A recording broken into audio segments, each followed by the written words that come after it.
Makanya Allah itu tersinggung betul ketika ada orang merasa bisa ngelola cara hidupnya.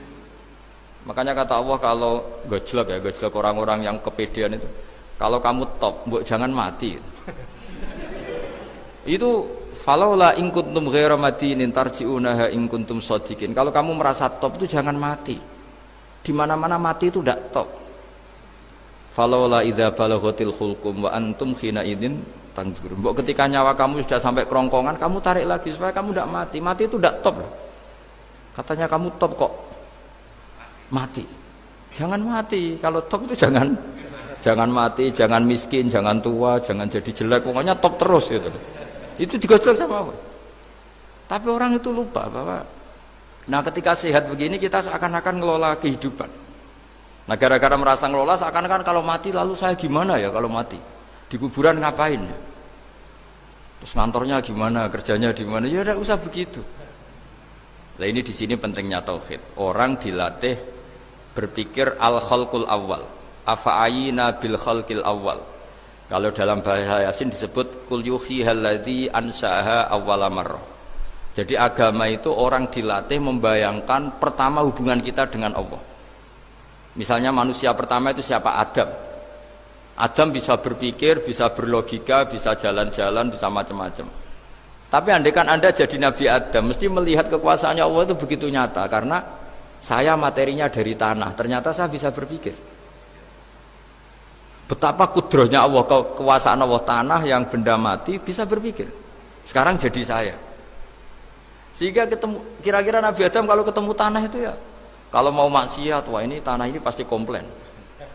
Nah di sini pentingnya beragama. Sehingga ketika Rasulullah ngendikan, jika kamu memperbanyak sholat, maka tanah-tanah ini bersaksi terhadap sholat kamu. Jika kamu maksiat, juga tanah-tanah ini menjadi saksi pemberat.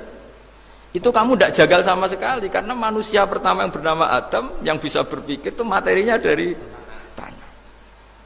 Jika kita tidak janggal ketika tanah disetatuskan bisa bersaksi. Tapi setelah kamu berpikir tanah itu bisa dicangkul, bisa dijadikan berhala, dijadikan kendi, dijadikan macam, seakan-akan tanah itu ya benda yang tidak penting. Tapi Nabi itu beda dengan kalian. Nabi tahu betul tanah ini makhluk Allah yang bisa berpikir. Sehingga Nabi yang ngetikan kalau kamu sholat sunat atau beribadah sebaiknya jangan di tempat yang sama, biar yang menyaksikan kamu sholat itu banyak. Kita mungkin kan masa bumi bisa bersaksi. Tapi andaikan Anda Nabi Adam itu tidak akan janggal seperti itu, karena dia tahu materinya dari tanah dan ternyata jadi mata yang bisa melihat, jadi telinga yang bisa mendengar. Makanya Allah selalu mengingatkan, ingatlah al-khalqil awal, afayina bil khalqil awal. Karena khalqil awal ini yang menjadikan fitrah beragama yang baik. Sehingga ketika orang Yahudi bilang nggak mungkin Nabi Isa itu nggak anak zina, wong ibu kok tanpa bapak, anak kok hanya ada ibu tanpa bapak. Allah cara menjawab, inna masalah Isa intawoy kamasali Adam. Jika kamu protes ada Isa karena tanpa bapak, ya protes dengan Nabi Adam, tanpa ibu, tanpa bapak. Nah, ini diingatkan al-khalqil awal. Makanya Yasin bilang, kul yuhyihal ladzi anshaha awwala marrah. Awwala marrah itu kamu harus berpikir ketika hubungan kamu sendiri dengan Allah zaman sebelum ada semua.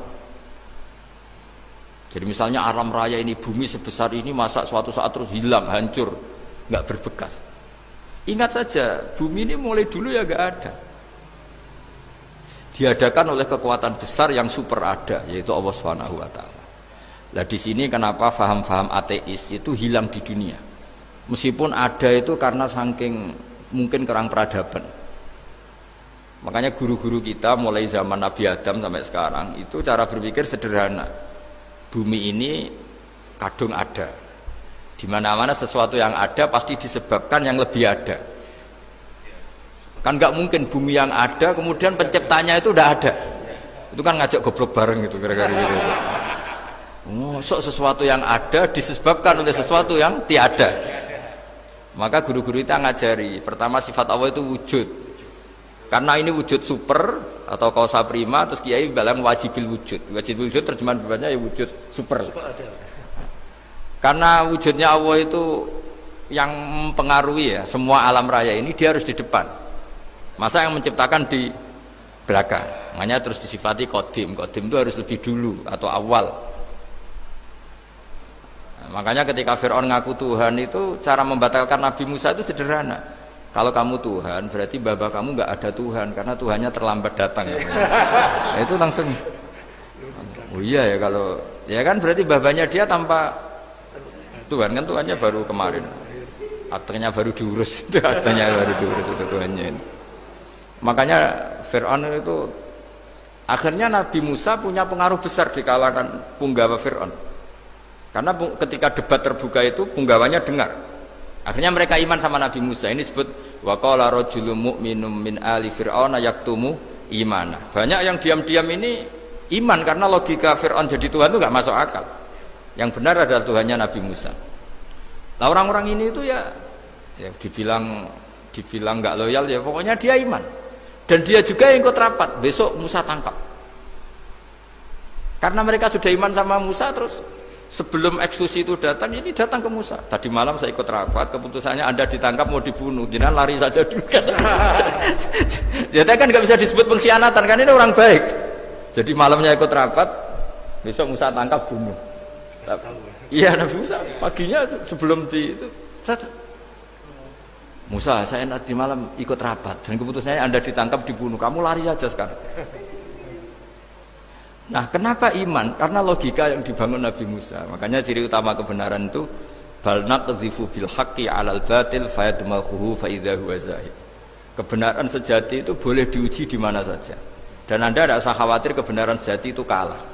Pasti menang. Kalau kebenaran itu kebenaran sejati pasti menang. Ya, di sini terus ada ulama-ulama kayak banyak lah termasuk di Indonesia kayak Pak Quraisy Shihab kayak yang nyaman saja anak-anaknya di luar negeri karena merasa kebenaran sejati itu tidak akan kalah.